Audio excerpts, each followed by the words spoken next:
Bila mana disebut oleh Nabi SAW menjelang akhir zaman, menjelang kita berada di penghujung dunia ataupun di penghujung hari zaman yang akan kembali kepada Allah Subhanahu wa taala. Lalu Allah Subhanahu wa taala mencampakkan satu penyakit ke dalam hati umat manusia yang dinamakan penyakit wahan.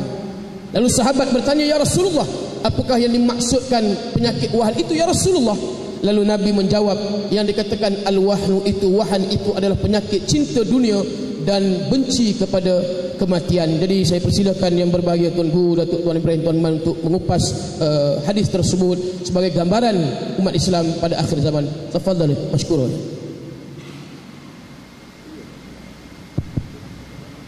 Bismillahirrahmanirrahim. Tuan boleh dengar ke? Boleh dengar dengan baik? Boleh ya? Sebab di sini bergema sikit. Jadi kalau saya tak jawab soalan pengerusi pun tak apa, sebab tak apa clear soalan dia. Bismillahirrahmanirrahim. Alhamdulillah wassalatu wassalamu ala Rasulillah wa ala alihi wa ashabihi wa man wala. Yang hormati Yang Pengerusi Majlis yang bahagia, sahabat saya Ruslan Muhammad, seluruh jawatankuasa masjid dan Tuan Imam, para Bilal, hadirat-hadirat yang dirahmati Allah sekalian. Kita bicarakan tajuk penting pada malam ini di antara dua dunia. Dunia yang sedang kita berada, yang akan kita tinggal, dan satu lagi dunia yang akan kita pergi, yang sifatnya kekal. Nabi SAW bimbang tentang dunia yang sedang kita berada hari ini, kerana sifat dunia yang kita ada hari ini khudratun hulwatun. Dunia yang kita ada ini kalau ibaratkan makanan, dia manis. Kalau ibaratkan tanaman, dia menghijau. Dunia yang seronok kita berada. Dan bila kita lahir ke dunia, semua orang ketawa, seronok, gembira, kecuali seorang yang menangis.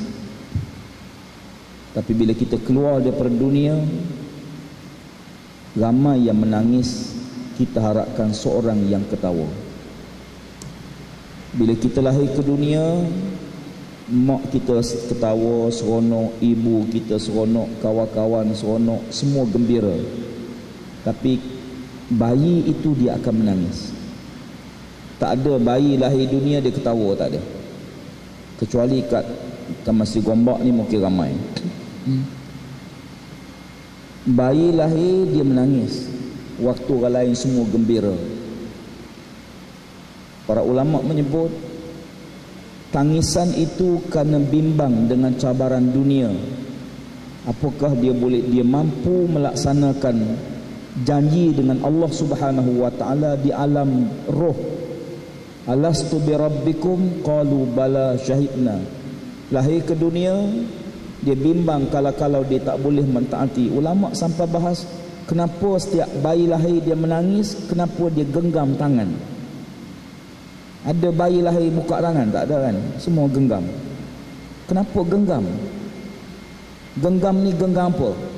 Dikatakan bahawa inilah genggam janji. Janji di alam roh, dia genggam janji, dia akan taat. Ya, kalau kita buat janji dengan kawan, kita genggam janji. Takbir, genggam. Kalau buka ni tak semangat. Genggam ni insya-Allah FRU pun tak apa. Genggam janji ini ikrar. Waktu kita mati, ramai menangis.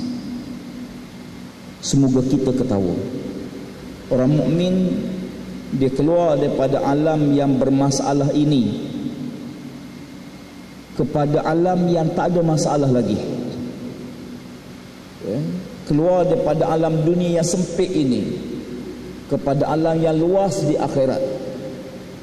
Keluar daripada alam yang penuh ujian ini kepada alam yang penuh dapat nikmat Allah Subhanahu wa taala.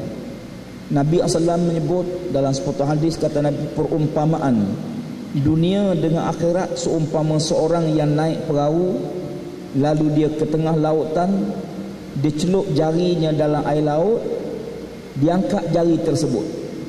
Sebanyak mana air yang lekat di jari, itulah dunia dan segala isinya. Dan sebanyak mana air laut yang tinggal, itulah akhirat yang Allah sediakan kepada orang mukmin. Tuan-tuan, kalau ada manusia nak tukar air yang lekat di jari dengan sebanyak air laut, memang dia putus waya, memang gila lah, ya? Sebab tu Allah sebut walal akhiratu khairun wa abqa. Akhirat lebih baik dan lebih kekal. Nikmatnya kekal. Nikmat dunia tak kekal. Dunia ni banyak masalah, tuan-tuan. Kita duduk tempat problem ni. Rusing, harga barang naik, pening kepala, minyak naik, pening kepala, tol naik, kepala. Masuk kubur confirm tak ada tol.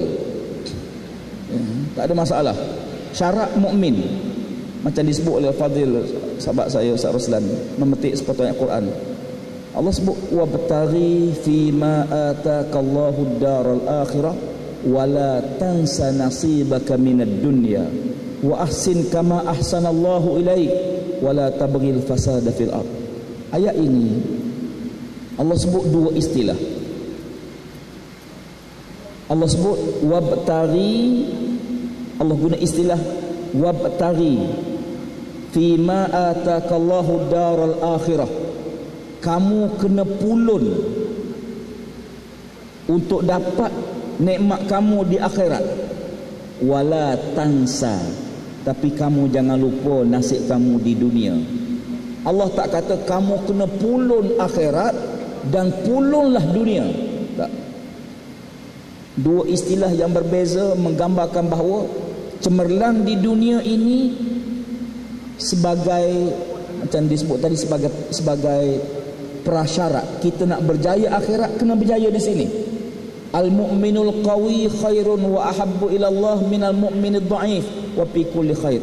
Orang mukmin yang kuat lebih dikasihi oleh Allah.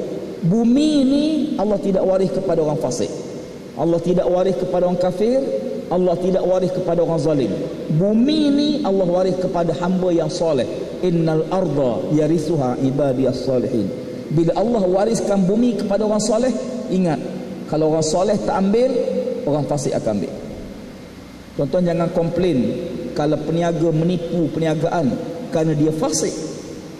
Peniaga mukmin dia tidak akan menipu. Tuan-tuan jangan risau kalau negara punah kerana pemimpin. Bila mana negara dipimpin oleh orang yang fasik, maka orang soleh mesti memimpin. Orang paling baik mesti memimpin, barulah rakyat jadi baik, ya? Kita bukan berebut jawatan, ya? Macam seringkali disebut oleh Ustaz Ismail Kamus, kita bukan gila jawatan, tapi nak ambil jawatan daripada orang gila, ya? Tuan-tuan ada dua pilihan. Nak biarkan di tangan yang orang rosak, yang fasik, jangan duka cita lah kalau berlaku kemungkaran, sebab dia tak ada batas halal haram. Jangan sedihlah kalau berlaku kerosakan dalam masyarakat, kerana dalam kepalanya tak ada nilai dosa pahala. Sebab tu pemimpin dalam Islam ialah pemimpin yang fikir macam mana rakyatnya, macam mana dia nak selamatkan rakyatnya daripada azab Allah di akhirat. Ini beza kita pemimpin mukmin dengan pemimpin yang bukan mukmin. Ya akhi, kalau pemimpin hanya fikir macam mana untuk meningkat ekonomi, macam mana nak buat pembangunan bagi rakyat, macam mana nak turakkan jalan jangan rosak, macam mana rakyat dapat bekal air baik, apa beza kita dengan negara lain? Apa beza kita dengan orang negara kafir? Apa beza kita dengan Thailand, dengan Myanmar, dengan Kemboja, dengan Taiwan, dengan China? Beza orang mukmin yang tadi semua penting. Pemimpin kena ambil kira kebajikan rakyat dalam hidup dunia. Tetapi satu lagi tambahan yang menyebabkan dia ada nilai tambah bagi diri dia, macam mana nak selamatkan rakyat yang daripada humban ke neraka oleh Allah di akhirat. Macam mana nasib rakyat di waktu depan Allah di akhirat. Lalu kata Nabi SAW,